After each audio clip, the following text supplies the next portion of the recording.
Assalamualaikum warahmatullahi wabarakatuh. Waalaikumsalam warahmatullahi wabarakatuh. Sobat-sobat siapa? Masih tentang apa skandal korupsi di Pertamina. Mahasiswa-mahasiswa dari Universitas Islam Syekh Yusuf, Fakultas Ekonomi dan Bisnis, mencoba untuk mengupas permasalahan tersebut, tentunya dengan skala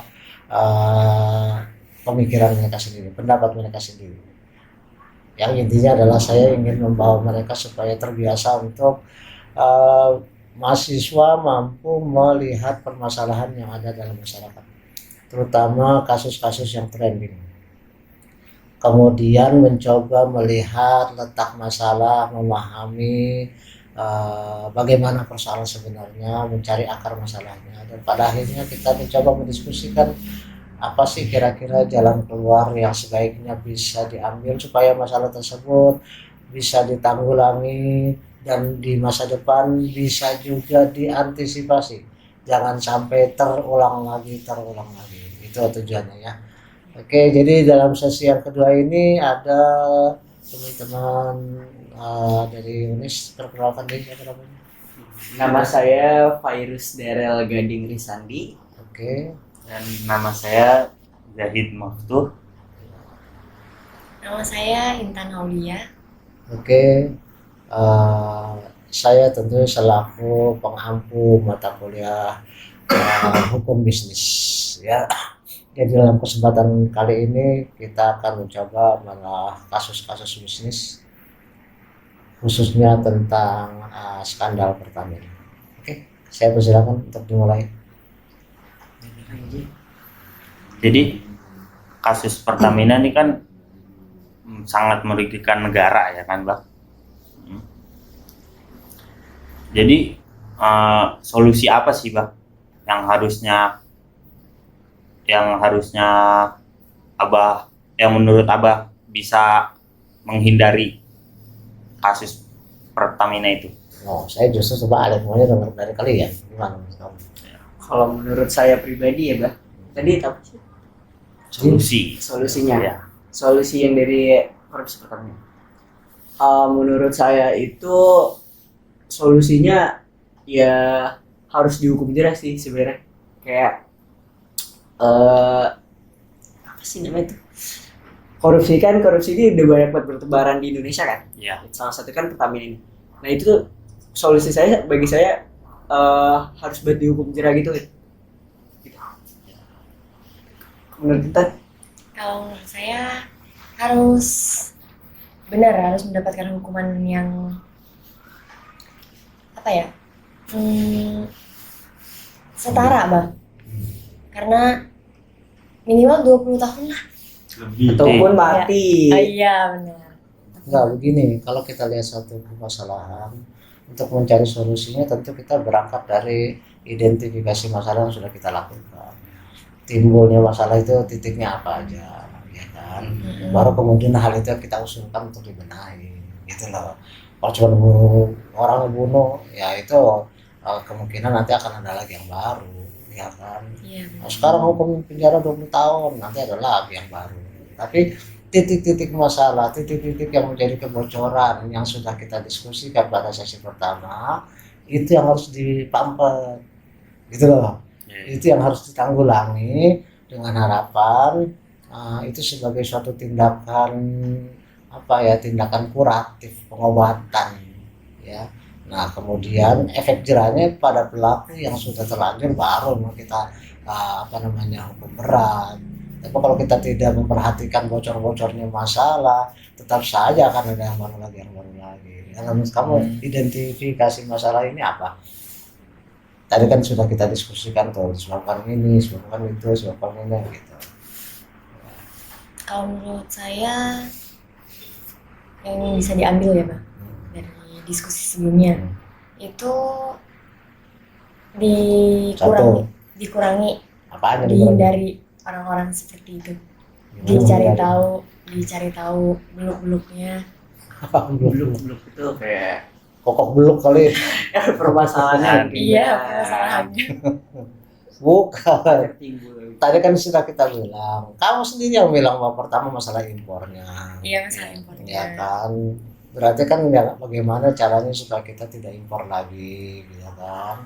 Nah sudah saya diskusikan tadi bahwa salah satu penanggulangannya kita membangun smelter, ya kita bangun kilang-kilang minyak pengolahan sendiri, itulah, ya kan? Sehingga kita tidak lagi perlu impor karena kita bisa menghasilkan produk matang sendiri dan kita tidak perlu jual barang-barang bahan-bahan mentah kan gitu kan.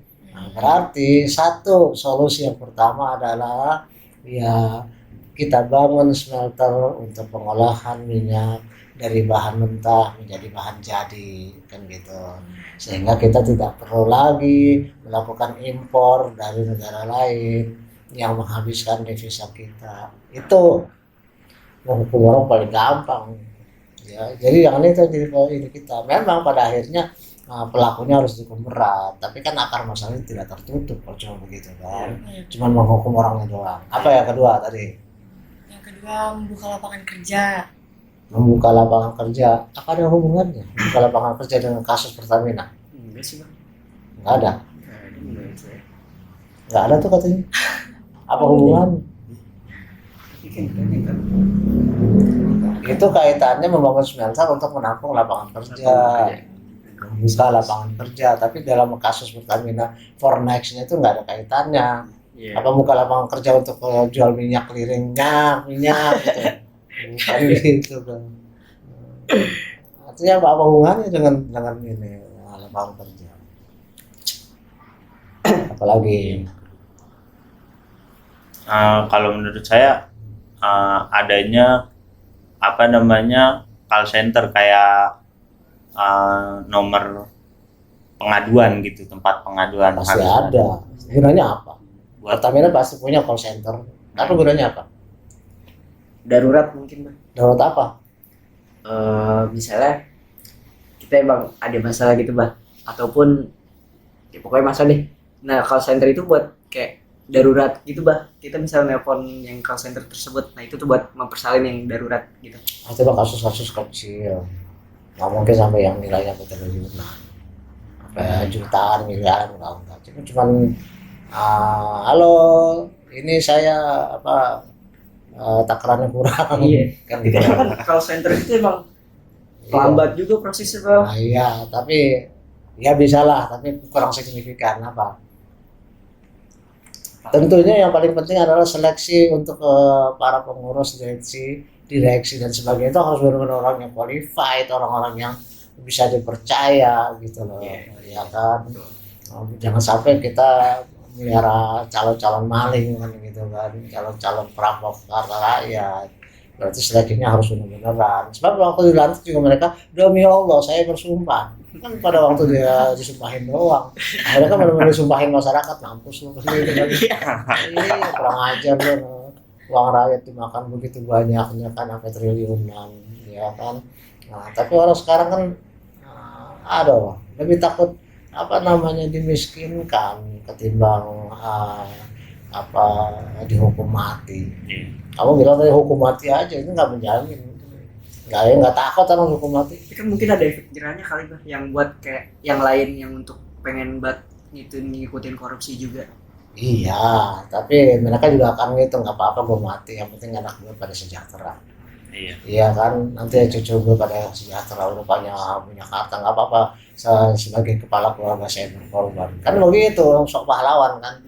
Padahal bukan untuk rakyat, tapi untuk keluarganya sendiri. Berarti apa nih, Tan, yang harus dikerjakan dalam hal ini?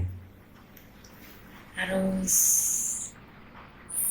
Undang-undang itu tadi, perampasan aset koruptor, harus segera disahkan dan diberlakukan. Sebab kalau misalnya sudah diberlakukan, maka asetnya hasil korupsi itu dirampas dan kemudian mereka dimiskinkan, itu justru lebih efektif. Kenapa? Akhirnya kan keluarganya akan jadi melarat semua. Kalau kemarin pada katakanlah foya-foya dengan uang rakyat, ya gara-gara dimiskinkan, akhirnya mereka terpaksa untuk makan Indomie pun ngutang dulu di warung Pak Dul kan gitu. Ya, Saking iya. punya duitnya. Kenapa takut ya begitu kan? Iya kan. Nah, sampai akhirnya sebegitu melaratnya sampai ngutang sana ngutang sini cuma untuk beli beras. Gua takut mereka itu. Tapi kalau hukum mati mah dia pikir nggak apa-apa gua mati demi apa Demi- masa depan Iya. anak. Ada rasa Iya, toh terjamin gue ya, juga Bang. dia mana mikir bahwa biar nanti gue digebukin di neraka. Kan nggak takut dia, nggak takut. Tapi kalau takutnya suruh ngutang tuh takut dia tuh. Iya kan, apalagi yang punya bini muda, takut nanti bini mudanya gue cerai gitu Iya. kan.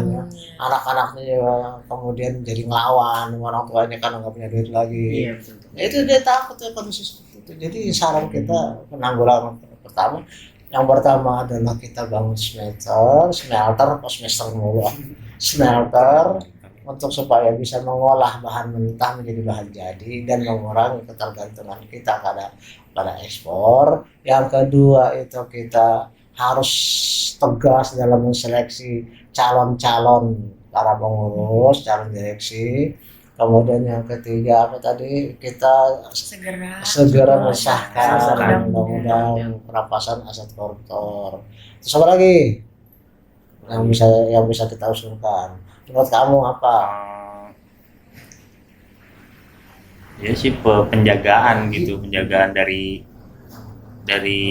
Pengawasan. ya pengawasan. Jadi masalah pengawasan dari operasional Pertamina itu yaitu yang dilakukan oleh komisaris utama itu benar-benar berjalan. Jangan komisaris itu juga orang yang main juga. Ya kan ini kadang-kadang kita ngawasin orang begini. Ya sering nih yang terjadi. Nah, saya pengawas nih. Ya terus kemudian saya anak buah saya lihat wah Intan di bagian keuangan. Saya temukan ada penyimpangan. Kok ada pengeluaran sekian nih, apa nih kan? Dia udah ketakutan tuh, ya, udah ketakutan dan saya bisa membuktikan bahwa ternyata ada penyimpangan uang sekian besar. Maka yang saya lakukan lah biasanya kan, mau panjang mau pendek misalnya. Nah, iya. Ngerti kan Uang maksudnya? tutup mulut. Ya kan, mau panjang mau pendek. Iya. Nah berarti jangan sampai terjadi seperti itu. Pasti. Kenapa? Itu berarti kan akan terjadi suap menyuap, sehingga pengawasan menjadi kendor. Berarti juga harus dipilih seorang yang menjadi pengawas tapi dia mempunyai integritas, mempunyai kredibilitas yang tinggi sehingga dia tidak gampang disuap. Itu loh. Tentunya orang yang sudah teruji siapa gitu, yang track recordnya bagus ya. Jangan sampai dia itu orang koruptor dijadiin pengawas ya udah kerjasama apanya mau pendek kan gitu ceritanya ya kan. Oke, berarti masalah pengawasan juga. Terus kemudian juga yang mungkin kita menarik sekarang ini adalah bagaimana pendapat kamu tuh kalau tentang dana-dana dari BUMN yang tadinya tersebar di macam-macam, ada di PLN, ada di Pertamina, ada di KI kereta api, ya ada di Telkom, ya kan, terus ada di Garuda, ada segala macam bank-bank daerah. Itu kemudian sekarang dijadikan satu yaitu di bawah Badan Pengelola Daya Anagata Nusantara atau Danantara. Pendapat kamu gimana? Setuju nggak? Ada itu. Jadikan satu semuanya, digabung di Danantara. Apa pendapat kamu? Saya Bagus nggak kira-kira? enggak, Oh, kenapa? karena kalau dijadikan satu itu enggak make sure kalau itu beneran terbagi rata gitu. Gimana maksudnya? Jadi kayak takutnya kalau misalkan di semuanya gitu itu kayak nggak jelas, takutnya nggak jelas karena ternyata uangnya dipakai yang ke sana kayak gitu. Ini jumlahnya lebih gede ya? Iya kayak Ya, gitu Bang. Nanti kumpul terakhir korupsi malah bawa bukan ribuan Iya. euro sekaligus ya. Iya. Karena emang malah jadi luar biasa. Iya. Yang tadinya ada di sini Iya malah malah jadi satu. iya. Gimana? Ya Setuju menurut nggak ada dana antara itu? Setuju nggak? enggak sih. Ya benar kata Intan tuh kalau disetujuin nanti pasti tuh bakal ada tuh oknum-oknum jahat yang masuk ya kan. Terus dia bisa mengkorupsi bahkan kuadrilium mainnya gitu. Coba gimana? Saya betul sih Pak, kata Jahit dan Intan. Itu gak setuju juga saya Pak. Karena apa ya? Maksudnya kadang nggak kebagian gitu. Bukan karena yang kebagian Pak. Nggak kebagian sih nggak setuju gitu. Itu lagi jawaban ya Pak. Nggak kebagian jatah. Oke. Karena apa sih tadi tuh yang Jahit bilang banyak banget oknum pasti yang mengatasnamakan itu kan. Jadi kan otomatis duitnya nggak terbagi rata juga dong. Jadi ya itu. Terbagi rata korupsi bagi-bagi gitu maksudnya. Enggak, maksudnya nggak kayak gitu Bah. Ya, sekarang pertanyaannya kalau misalnya semua orang tidak kita percayai siapa? Baik parsial satu parsial aja itu udah jelas 1.000 triliun. Terus di PLN berapa triliun? Nanti di KAI berapa? Di Garuda berapa? Di BUMN bank-bank berapa? Terpisah-pisah kayak gitu ya. Artinya pelakunya mungkin bukan hanya puluhan, mungkin ratusan, mungkin ribuan ya. Nah, tapi kemudian jadikan satu dalam jumlah yang sangat luar biasa ya, tapi kita juga nggak percaya sama orang ini, gimana dong? Apa kita pilih jin aja supaya jadi ke direktur? Ya, jin juga kan bagi-bagi orang, tuyul dan sebagainya Iya. bagi-bagi malah dia. Jadi bagaimana supaya kita itu bisa menciptakan suatu mekanisme sehingga ada orang yang kita bisa percayai mengelola dana itu. Kalau terpisah kita nggak percaya, kalau jadikan satu kita nggak percaya, terus gimana? Mas tahu? Sebaiknya gimana dong kalau gitu? Kalau kamu nggak setuju dan antara, itu kalau lebih setuju dipisah-pisah sendiri-sendiri gitu Iya. kan? Tapi udah terbukti pada maling semua. Gimana dong? Benar kata Abang yang sebelumnya, menyeleksi lebih dulu orang tersebut gitu. Dan mengesahkan undang-undang. Ya, Ya. Ini itu bisa buat ngasih efek jerah gitu Bang. ya mungkin bisa seperti itu. Yang pertama ya seleksinya sangat ketat. Iya. Tapi ingat loh, orang tuh kalau ada laki perlunya mah hayo aja. Iya sih. Iya kan.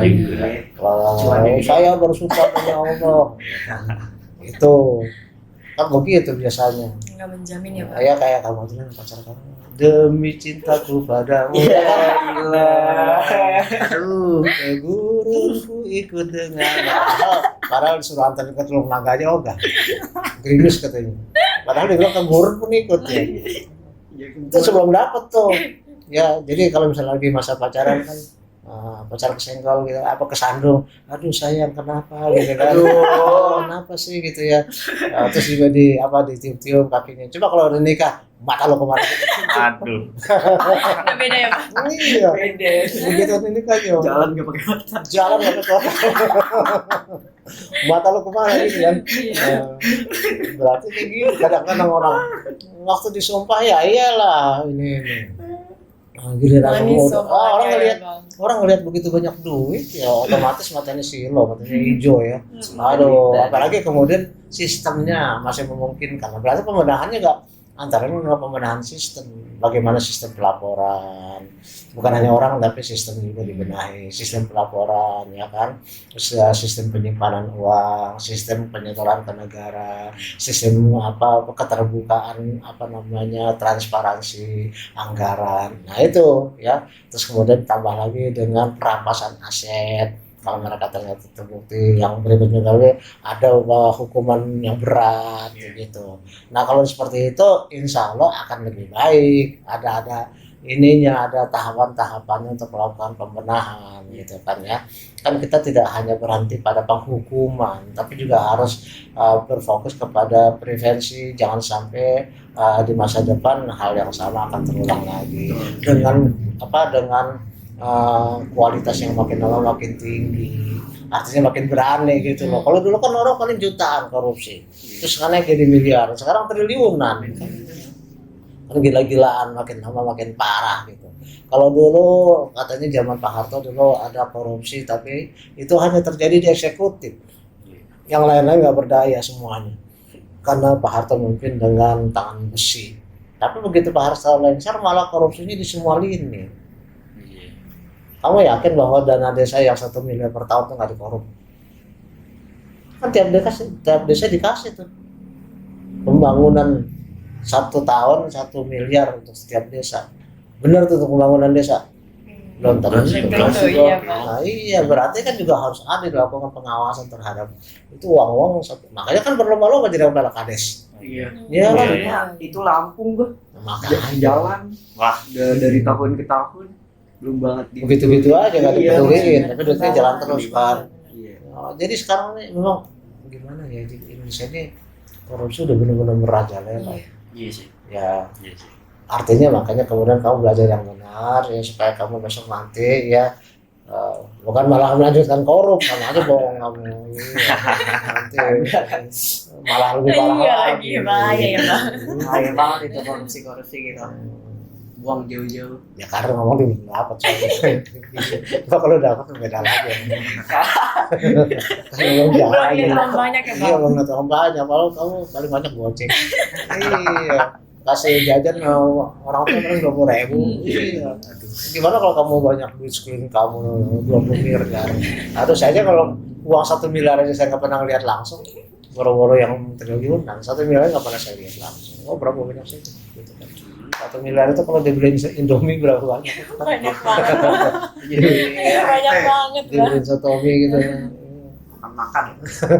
Se-Indonesia. Oke, jadi gitu ya kalau kita simpulkan memang banyak sekali tindakan yang harus dilakukan.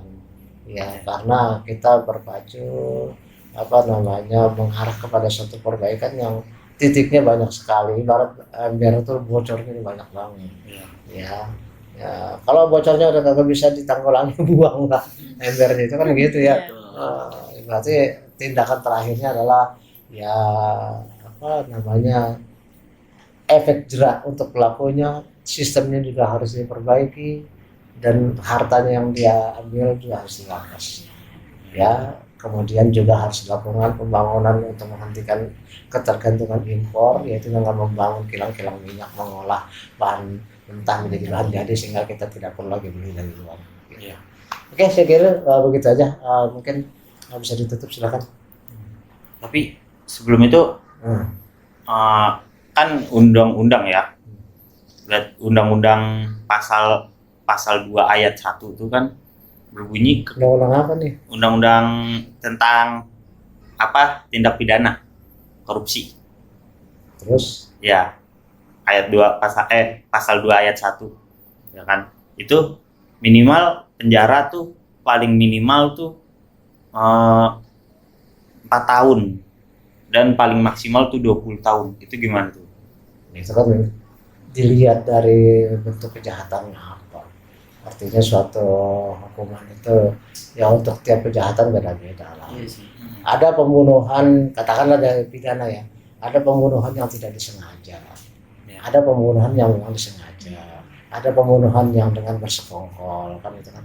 Pembunuhan tidak disengaja ya misalnya kamu belajar nembak begitu ya, kemudian di sana kemudian di sana itu ada belang-belang, kamu pikir zebra ya kamu tembak, nggak tahu ini pantat orang gitu. Ya kan pakai kaos belang-belang gitu. Nah, itu kan nggak sengaja ya kan.